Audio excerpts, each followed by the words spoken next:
Okay guys, I'm over at Ron's house. We're going to be doing a replacement of 2 furnaces and 2 air conditioners.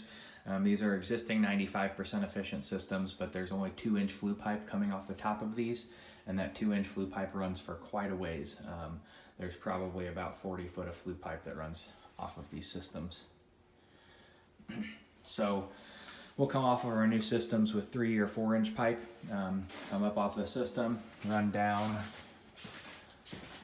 the joist here. We're pretty much going to follow the same track, and then break off and go out through the outside. We're going to do concentric style, or not concentric, a flush mount style on the outside if we can. I'll look at the existing exterior and see what that looks like.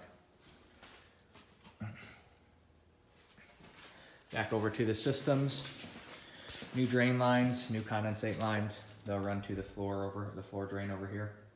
So all that stuff will stay the same. All of their return work, whoever installed these Goodmans did some pretty shoddy patchwork, it looks like. So we're gonna replace all of that.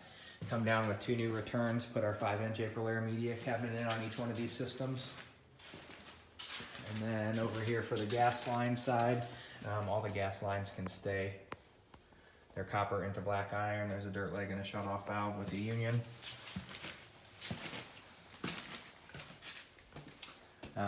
Let's see here. That should be everything on that aspect of things. Our refrigerant lines, they have quite a large run. They run from the top of both of these systems up into the ceiling, and then they follow the ductwork all the way down to the opposite side of the house. And I will get a measurement on the actual length of refrigerant lines, but they actually look like they're properly sized right now. And then the ACs are actually mounted right over here on the other side of the the wall through that window. Our breaker panel, they're both right over here. They're Challenger load centers. We have both ACs. One's a double 40, one's a double 30 amp breaker. We should be able to reuse that. We'll just fuse disconnect outside if we need to.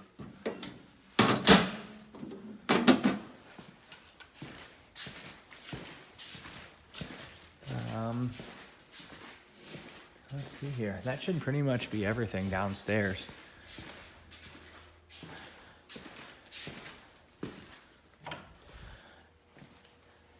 Yeah, so the biggest challenge we're going to have is running all new flue pipe and intake for their systems.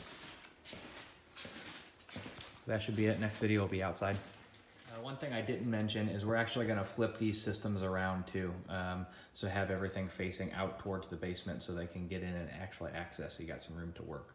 So flip everything around. Door condensers. So we're going to pull both units up. This is the larger unit, obviously. This is your existing 3.5 ton that'll be replaced with a 4, and this is your 2.5 ton that's going to be replaced with a 3. We'll do new disconnects on the wall for either one of those, a new pad, and that should be everything on the outside. I'm going to walk around the back of the house here, and I'll show you where the exhaust pipes are coming out of. So here's your existing exhaust and intake. We're actually going to have to run those down a little bit farther to keep everything code, because it's got to be 4 foot from, or 3.5 foot from a window. So we're going to have to bump both of those over here to this side potentially. So we've got a window here.